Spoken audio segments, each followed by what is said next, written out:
Woi, diem ya, woi.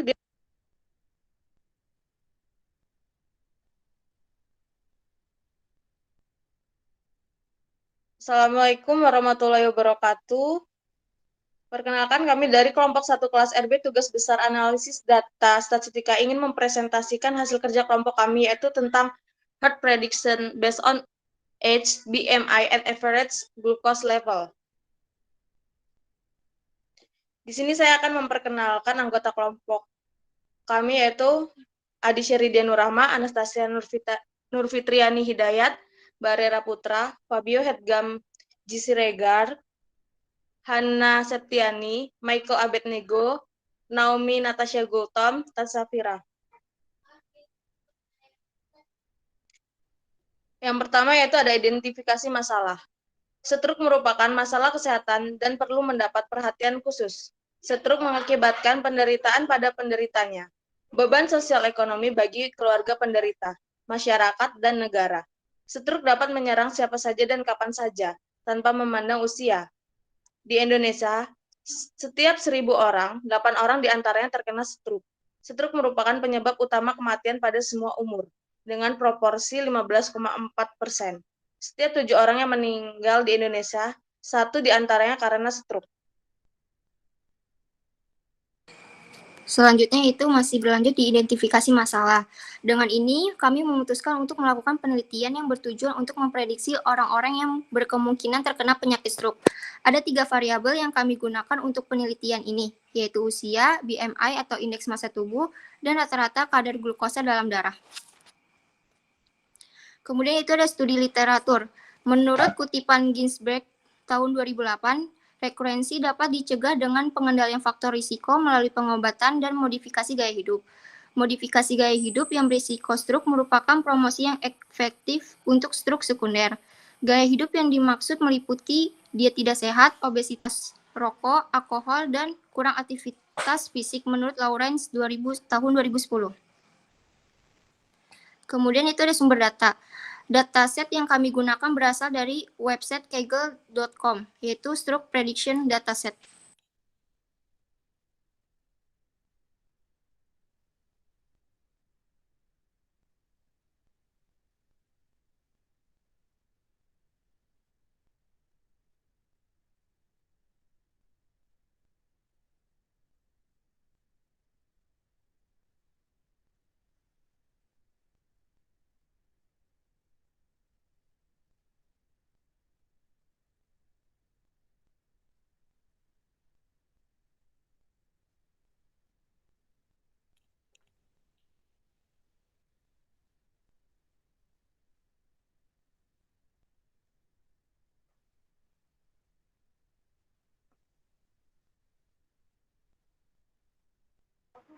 Elemen uji yang pertama ada age of the patient, yang kedua average glucose level, yang ketiga ada BMI body mass index, indeks massa tubuh, yang keempat ada stroke output class, stroke dan normal. Uji ANOVA. Uji ANOVA adalah bentuk khusus dari analisis statistik yang banyak digunakan dalam penelitian eksperimen. Metode analisis ini dikembangkan oleh R.A. Fisher. Uji ANOVA juga adalah bentuk uji hipotesis statistik di mana kita mengambil kesimpulan berdasarkan data atau kelompok statistik inferentif.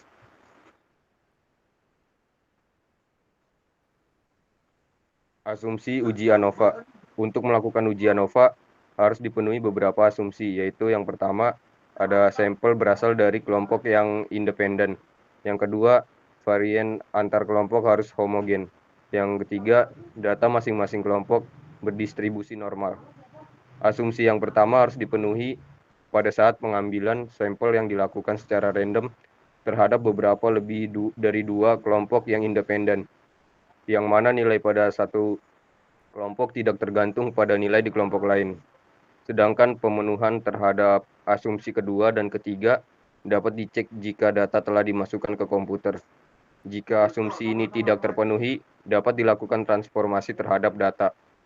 Apabila proses transformasi tidak juga dapat memenuhi asumsi ini, maka uji ANOVA tidak valid untuk dilakukan. sehingga harus menggunakan uji non-parametrik, misalnya Kruskal-Wallis. Selanjutnya ada prinsip uji ANOVA. Prinsip uji ANOVA adalah melakukan analisis variabilitas data menjadi dua sumber variasi, yaitu variasi di dalam kelompok atau within, dan variasi antar kelompok atau between. Bila variasi within dan between sama atau nilai perbandingan kedua variasi mendekati angka 1, maka berarti tidak ada perbedaan efek dari intervensi yang dilakukan. Dengan kata lain, nilai mean yang dibandingkan tidak ada perbedaan. Sebaliknya, bila variasi antara kelompok lebih besar dari variasi di dalam kelompok, artinya intervensi tersebut memberikan efek yang berbeda. Dengan kata lain, mean yang dibandingkan menunjukkan adanya perbedaan. Selanjutnya ada langkah pengujian. Untuk langkah pertama, kita harus mengimpor data ke SPSS melalui fitur import. Selanjutnya membuka menu analyze, lalu compare means, dan klik one way ANOVA untuk menguji uji ANOVA. Selanjutnya, input data sesuai dengan faktor dan variabel yang sudah ditentukan berdasarkan gambar berikut. Selanjutnya, masukkan kriteria post hoc sesuai dengan gambar. Checklist to key, terus masukkan signifikan levelnya 0,05. Selanjutnya, masukkan kriteria berikut ke dalam option. Pilih deskriptif, homogeneity of variance test, means plot, terus dalam missing values, pilih exclude case analyze by analyze.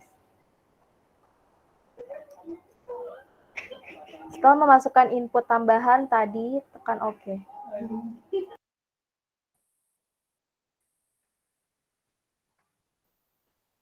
Pada bagian outputnya kita akan melihatnya secara sekilas saja. Berikut beberapa bagian outputnya. Pada tabel deskriptif, kita akan melihat pada bagian kolom, di mana kita lihat pada baris 0 dan 1, di mana baris 0 itu diartikan sebagai yang tidak terkena stroke dan baris 1 terkena stroke. Pada min-nya terlihat jauh, berbanding jauh di yang 041 dan yang 167. Pada yang average glucose level, 0-nya 104 dan 1-nya 132. Dan pada bagian BMI, 0-nya 28 dan 1-nya 30.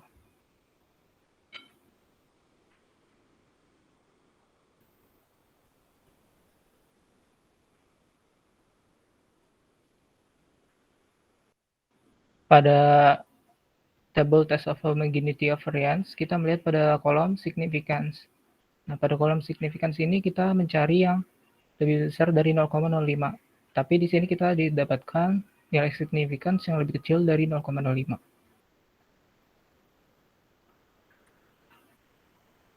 Pada tabel bagian ANOVA, kita fokus pada kolom bagian F dan significance. Nah, pada bagian F dan significance, kita bagian pada baris between groups. Di sini bagian F-nya 326. Dan itu mencapai significance yang 0,000. Dan significance ini lebih kecil dari 0,05. Pada average glucose level, kolom F-nya 90 yang mencapai 0,00 dan signifikasinya lebih kecil dari 0,05. Dan BMI-nya 8,825 mencapai signifikasinya dan signifikasinya lebih kecil dari 0,05.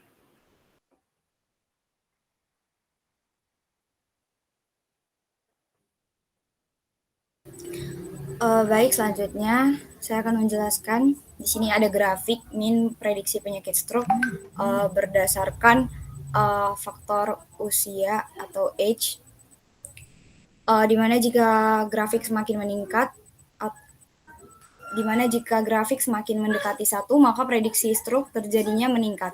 Namun, jika grafik mendekati angka 0, maka tidak terjadinya prediksi penyakit stroke. Lanjut, begitu juga dengan grafik min berdasarkan faktor estimasi glukosa dan BMI atau berat badan, karena grafiknya sama. Selanjutnya di sini ada analisis dan pembahasan. Yang pertama ada perbedaan rata-rata prediksi terjadinya stroke pada 3 faktor. Dari tabel output SPSS di atas, dapat dilihat bahwa perbedaan rata-rata prediksi stroke dari ketiga faktor, yaitu estimasi glukosa, pengaruh usia, dan berat badan. Rata-rata prediksi stroke berdasarkan estimasi glukosa sebesar 106,1477, maaf. Kemudian rata-rata prediksi stroke berdasarkan pengaruh usia sebesar 43,2266. Kemudian rata-rata prediksi stroke berdasarkan status berat badan sebesar 28,893. Dengan demikian, maka secara deskriptif dapat disimpulkan bahwa rata-rata prediksi terjadinya stroke paling tinggi adalah pada faktor estimasi glukosa sebesar 106,1477. Lanjut. Kemudian di sini ada menguji kesamaan varian atau uji homogenitas dengan nilai level signifikan yaitu 5% atau 0,05. Bisa kita lihat pada tabel ini berdasarkan output SPSS diperoleh angka Levin statistik pada faktor estimasi glukosa berdasarkan min adalah 151,168. Bisa kita lihat pada tabel, dan median adalah 94,109 dengan signifikan sebesar 0,000.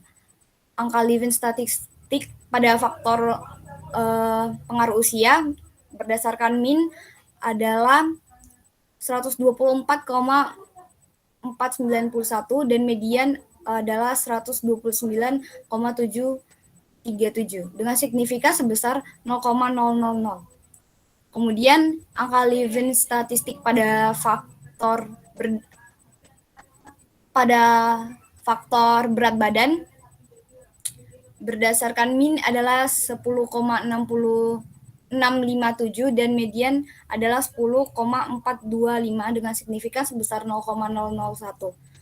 Maka karena nilai signifikan atau probabilitas atau SIG pada ketiga faktor di atas lebih kecil daripada 0,05, maka dapat disimpulkan bahwa ketiga faktor prediksi penyakit stroke yang telah dibandingkan adalah berbeda atau tidak homogen.